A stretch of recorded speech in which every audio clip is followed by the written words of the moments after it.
Yo, what's poppin', MVP gang?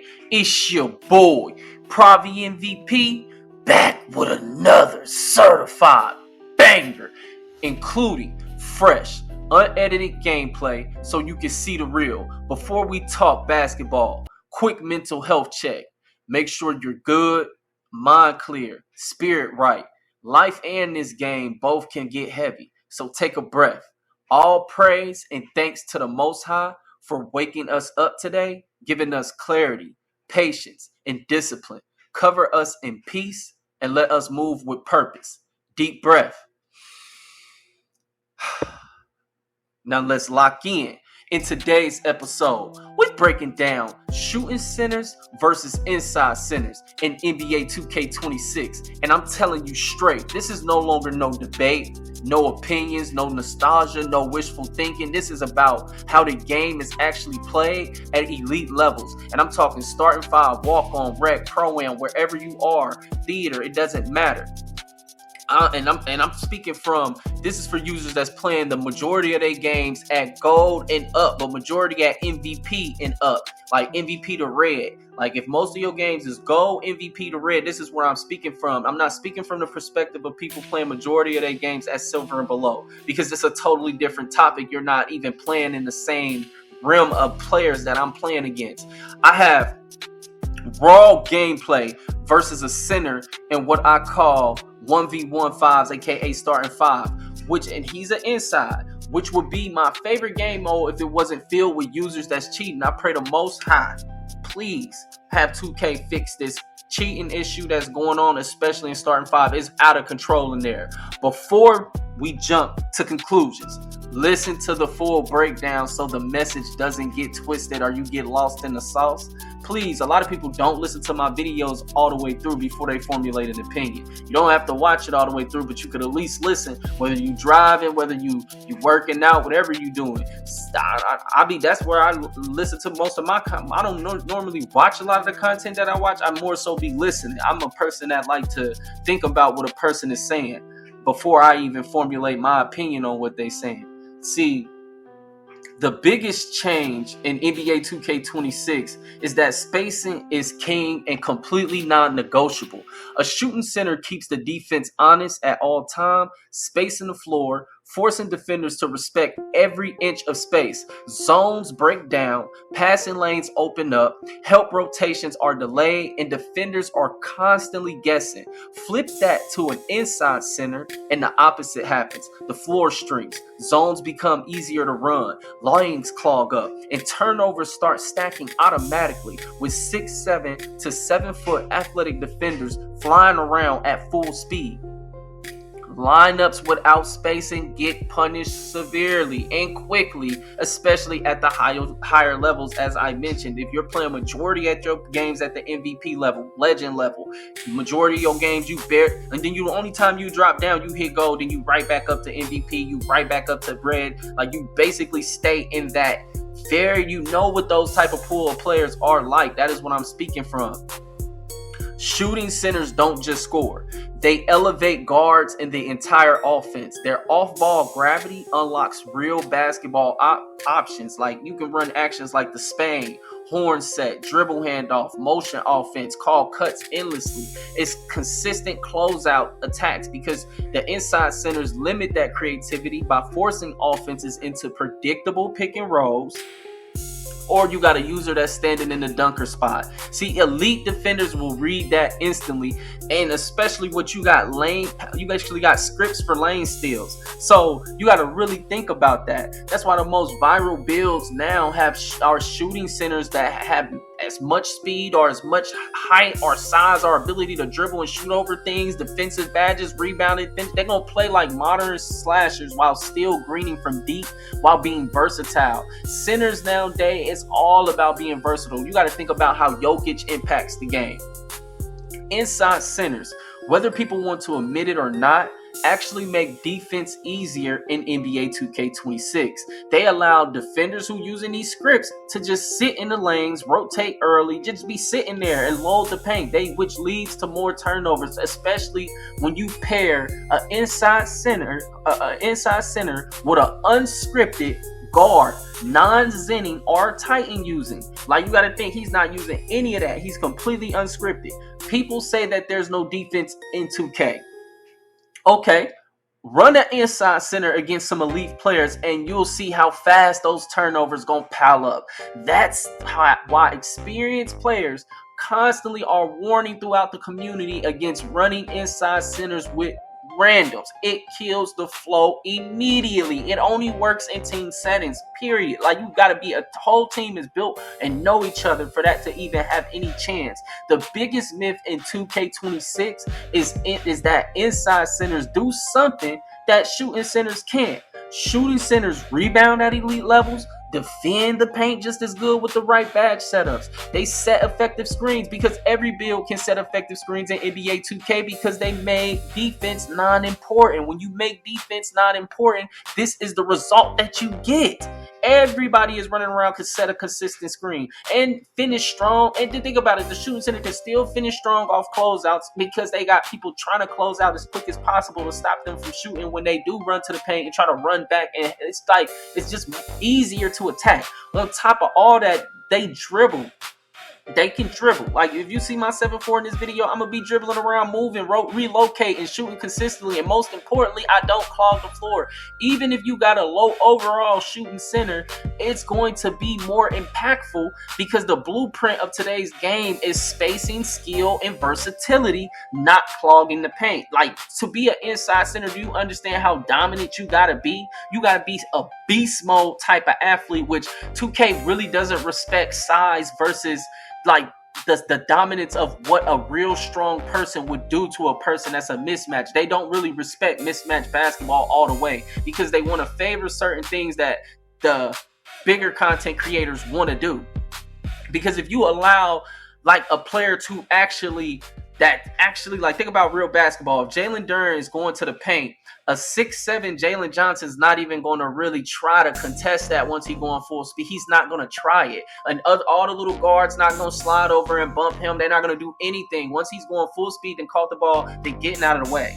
But because they don't respect that type of element in 2K, that's not as respected. They don't respect, I'm talking about size, like the fact that a 6'7" should never stop a 7'4". You get what I'm saying? Like a 6'8", a 6'9", it should never stop a 7'4". But they can, because I'm talking about going in the paint. Like, this is a paint it doesn't matter because y'all don't realize how in real life basketball, how that works. And that's what would balance out paint versus out everybody shooting threes. But everybody can shoot threes because you can get on a 6'8" and pretty much guard everything and then still be able to shoot threes. Like, what's the point of having, like, that's what certain things, like you 6'11" or 6'9", like they don't see the purpose.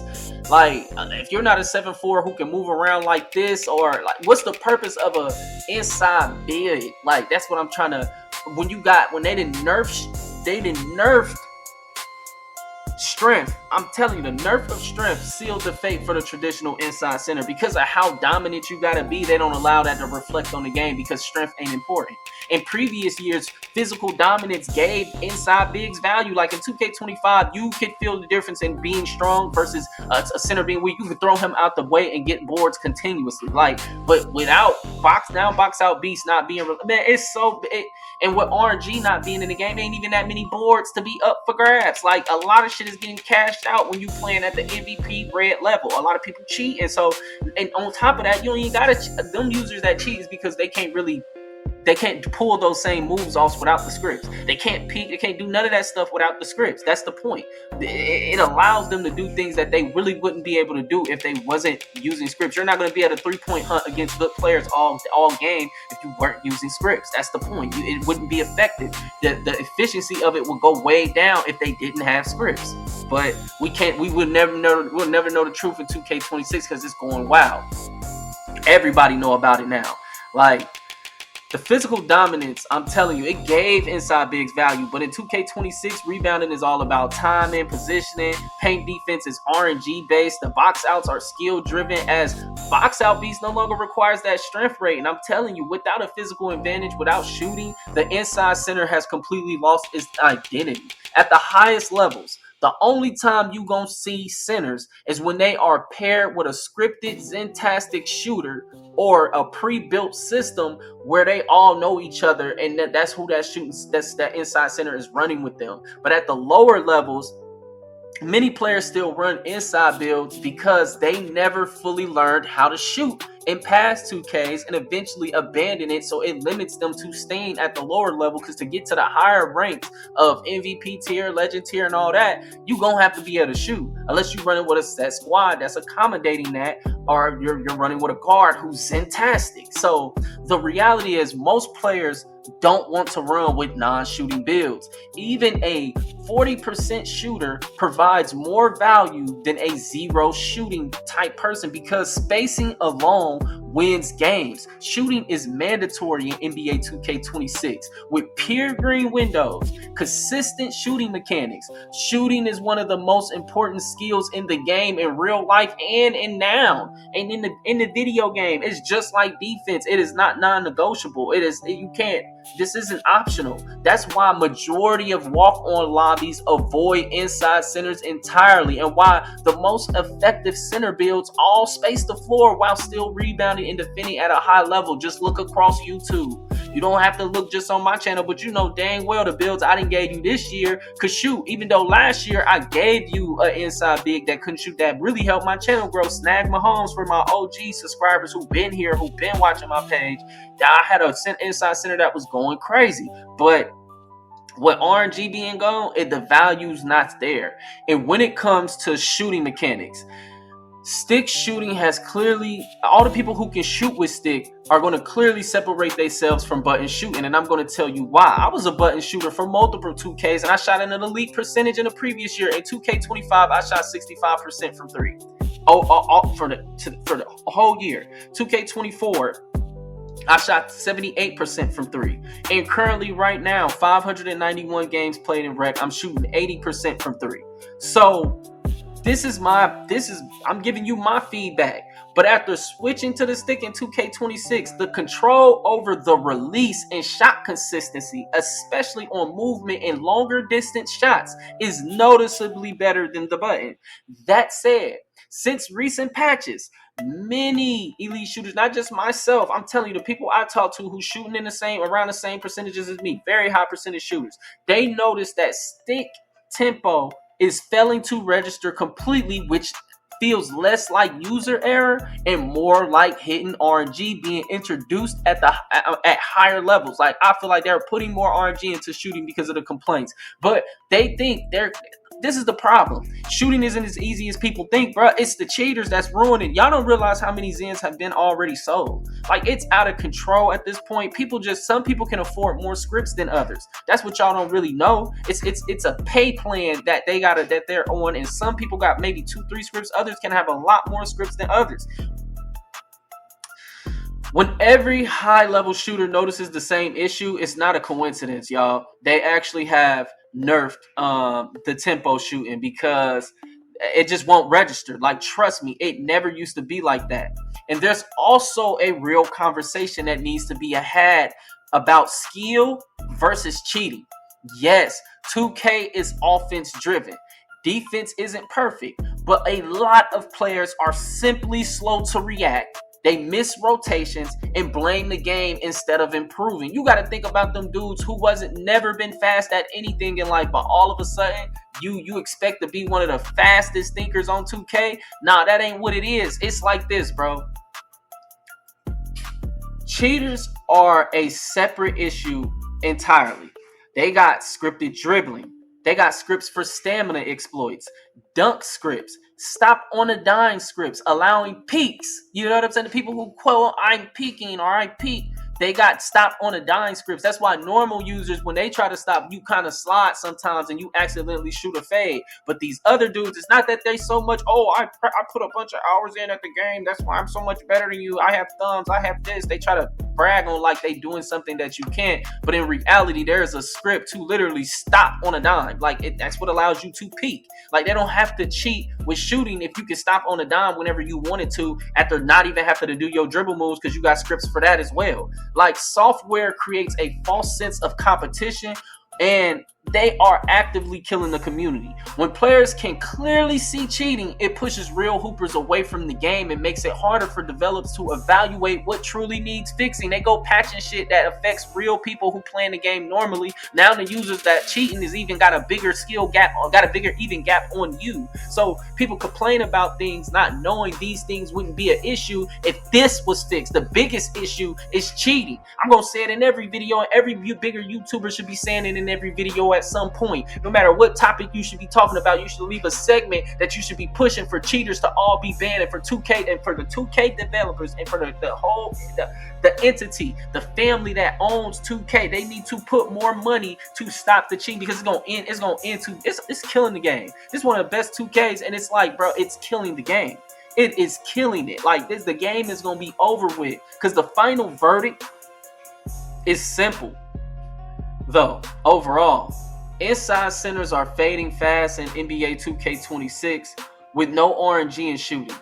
With weakened use of strength, faster defenders, and a spacing first meta, they limit teams instead of helping them. Unless strength becomes more meaningful again for rebounding, defense, and finishing, inside centers will continue to disappear at competitive levels.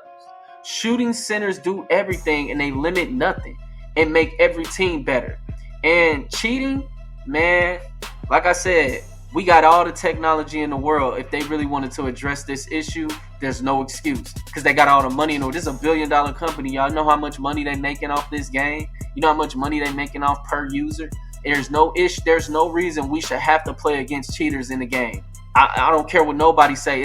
You got people online that's like, oh, well, you should just cheat back. If it's that serious, what y'all crying over a game for? Ha ha ha. I'm like, the community around 2K is some of the corniest men you've ever meet in your life. Like, I can't really describe it because they're not men that I'm around. So it's like, in my real life, these type of dudes that's in this community, they can never be around me or come around me. Like, we don't think the same or act the same, because I move on a different moral type code. Like the G code, I still follow the rules.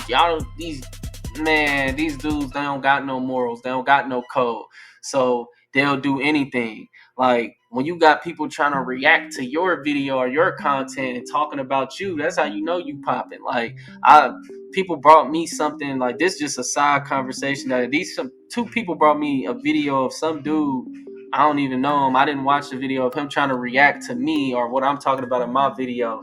And I was like, that's cool that he can have a difference of opinion, but if he really wanted to grow on YouTube, you can just post your opinion without mentioning the other person, because that ain't gonna give you no growth.